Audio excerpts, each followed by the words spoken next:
I'm a little concerned with the repetitive use of the words longevity throughout the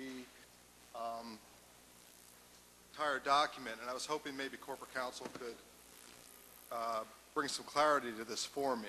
You know, generally we have treated directors as supervisors. Essentially, they're the highest level supervisors, and we have a contract with the Municipal Supervisors Association, which I'll be happy to share with you. And as part of that, after a certain amount of tenure with the city, you're entitled to, after a couple of years, 2% above your base salary.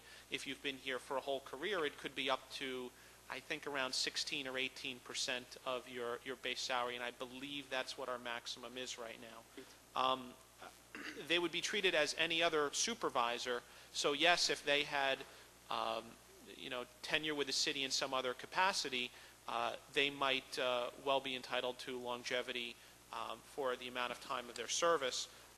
The salary, conceivably, if someone was a director here 8 years from now, would exceed $115,000 by whatever the percentage is that's negotiated with the Municipal Supervisors Association. So it would be essentially treating them and giving them the same rights and privileges as anyone else in a supervisory capacity.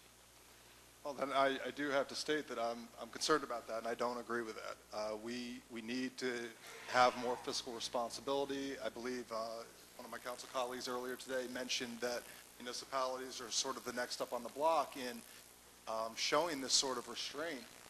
I don't feel that when somebody reaches the position of director or sitting on the council or that they are mayor of the city, that longevity should adjust their salary. I think you should have an entry-level salary for these positions, and that if that salary changes, it changes for the position. It doesn't change because of longevity.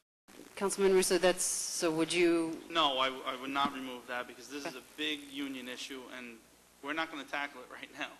You get the union to the table, and you talk about changing their longevity, and I most certainly will agree with it. I'm sorry, are directors part of unions? Yeah, these are not unionized. It's not a union. Excuse me. Sorry. Treated as municipal employees, just like everyone else. There have been numerous court cases in the city of Hoboken pertaining to longevity. Now, if you go back in your history a little bit, you'll know that. And we're going to have a union issue. And I spoke to Councilman Cunningham before. It's not to tackle now. It's something that we can most certainly revisit. But I'm not prepared to make that change on the fly right now. Absolutely not.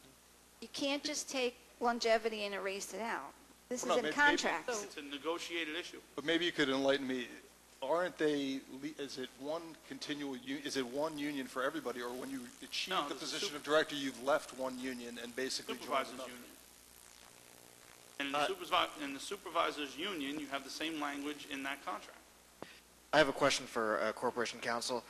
Is the longevity we're speaking of provided for pursuant to the collective bargaining agreement between the city and the Hoboken Municipal Supervisors Association? That's correct. It is negotiated with the Hoboken Municipal Supervisors Association. When we, for example, it may change. When we enter into negotiations with that union, we may seek to lower that percentage. They may seek to raise that. But it is a negotiated agreement. It is a specified percentage which is available in a publicly available document, which is the contract between the city and the Municipal Supervisors Association. I'll be happy to provide that page of the CBA so you can see what the percentages are. But what I can tell you is it starts off for the first several years at a very low percentage, and for career employees who have been here for 20 years plus, it may reach in the high teens. I'm speaking off the top of my head, but I think it's something like 18%. Yes, Councilwoman. And I didn't mean to interrupt. I just wanted to be recognized when you were done. Are the directors, I understand that the supervisors are granted longevity through collective bargaining agreement.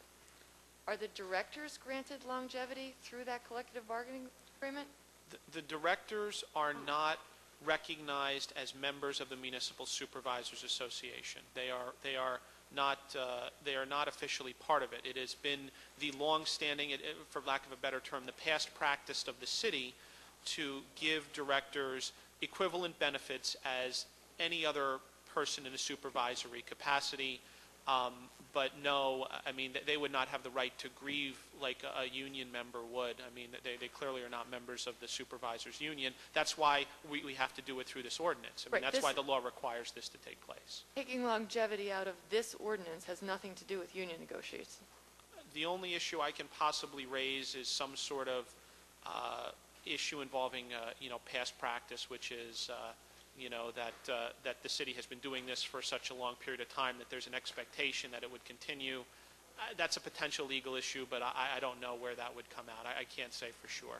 I mean, I feel that longevity is a real issue, and that, so I call on Councilman Russo to reconsider your position and Amendments on first reading. Again, I'm concerned about the litigation. I have a major problem with changing this on the fly. And the past practice has always been to treat directors as union employees, and there have been court cases to uphold that. And I'm not gonna jeopardize those unions. I'm just not. So At this point, I just think we should call the vote and At then this point, vote your conscience, up or down. all right, okay, let's call the vote. Mr. Valor, No? Castellano, aye. Cunningham, Marsh, No. Mason, No. Mello, No. Russo, Yes. President, No. ordinance fails introduction.